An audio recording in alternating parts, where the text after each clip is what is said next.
this is Charles, and I'm here with IGN's Scott Lowe. What's up, guys? And we are looking at the second gameplay clip from DICE's Battlefield 3, which looks pretty awesome. As we've seen in the past few clips, absolutely. Yeah.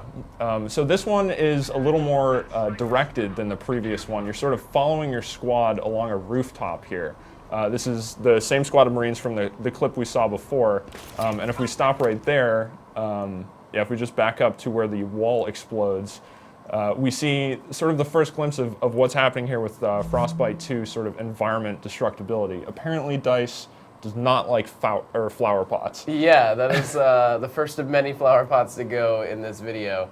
But one of the cool things to point out is that not only is the wall exploding, but the flower pot is exploding as well. It's like multiple elements of destruction happening at once. Yeah, and you don't really need like grenades or rocket launchers to blow things up here. Like you're still chipping away at cover with. I mean, these are 50 caliber sniper bullets that are smashing into those things. But it's still nice to see that you can blow up the environment with a variety of different weapons. Yeah, it extends well beyond grenades and rockets, which is pretty cool. Yeah, and yeah, if we just he'll pan across the squad of Marines here. And we can see sort of on the one guy's arm right there, there's a little a tattoo, which is just a nice attention to detail to go along with the obviously impressive lighting effects and animation system. Your character here is holding an M4. The guy with the tattoo, if we just advance a little further, he's carrying a machine gun there, an M240. And the other two squad members in front also are carrying M4s, and one of them has an AT4 rocket launcher, which we will see come into action in a little bit. Yeah, so progressing along here, again, you're kind of following your squad as they lead the way. Yeah, and it's important to note, if you were to die or one of your squad mates is to die in these sections, then it will reload. You'll have to reload the game. It's basically a one-shot kill from the sniper rifle. So DICE just really wanted to emphasize kind of how powerful this gun is and why everyone's hiding. And again, on the detail angle, we see that bullet sort of ping off of the pipe there, and a little steam jet kind of come out. And it's very subtle too. The transparency of it is very realistic. It's not like other games where it's a very defined kind of cloud effect. Yeah, it's not opaque, so that you can't see through it. It's dissipating into the air, which is pretty awesome. So they're moving to cover the next bit of cover. Personally, I wouldn't have gone with that quick of an approach. These guys are moving along pretty fast. Again, more scheme off to the left. Yeah, and this is sort of automated. There will be sequences in the game where you are leading the squad forward. This is just one case where they're paving the way forward. And here we see the prone position, obviously helpful for getting under sniper fire. And once again, if we just inch forward a little bit, there goes another flower pot. Why are there so many flower pots on this rooftop? That's what I want to know.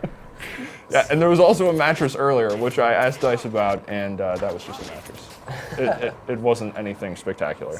So again, we see them progressing along undercover with the walls being completely blown away by these rounds, and the smoke effects are just outstanding again. So. Yeah, and we'll see it as he sort of progresses forward here. You see a slight blurring effect there as the bullets come through. DICE isn't saying exactly what that is, but it could be a suppression effect, which could have an effect on sort of how your character moves. Yeah, so in the multiplayer in previous games and the main dynamic of previous games is that explosions and kind of direct hits would require kind of result in a blur effect or almost sort of like blood on the screen. But in this case, just simply being around suppression fire seems to be obscuring your vision a bit, which could really make the multiplayer experience pretty dynamic in that you don't necessarily have to blow someone up to really get them to be kind of obscured. You can just mow them down with the bullets against the walls and stuff. And it could just be horror at so many flower pots being destroyed, because another one blew up there. Yeah, it's just offensive. So the sniper is now situated across the street, and you've got to take him out. So we can see here that you're going to be given a weapon from a teammate. In this case, it's a story-driven choice. But in other cases around the game, you can pick up enemy weapons and use them for for on your own. You can't necessarily exchange weapons with squad members, but yeah, if you shoot an enemy, you can take his weapon. Yeah. And that may extend to multiplayer as well. Yeah, so I mean, we don't know exactly what the kit system is going to be like and how much personalization it will be, but you know, it would be interesting to see the fact that you can keep your kit but pick up, you know, a different primary from an enemy or an ally. So this guy hands over the rocket launcher. Now this is a fire and forget weapon, so it's just sort of a one-time use, so you really need to make this shot count. And before he pops up, the squad is going to provide cover, is going to suppress the sniper, and then if we sort of pause right there, you can see the little puff of smoke in the building where the sniper is firing from, which I think is a really cool effect, and also obviously tips you off to where he is. Yeah, yeah, it definitely makes you have to like hunt it down like very specifically. So yeah, again, the rocket goes off there, and we just get a full glimpse of the massive destruction in this game. Yeah, and unfortunately, it cuts off before you actually see how much damage that is done, but that rips the front off of that building. Yeah, in the extended footage, you can actually see like 4 levels of the hotel just completely exposed from this blast, which is just absolutely insane. Yeah, and I think it's important to note, like, you can see the game sort of move into slow motion here, and it's more of a cinematic effect, but you are in direct control of where that rocket is going. If you don't hit the sniper, he is going to kill you.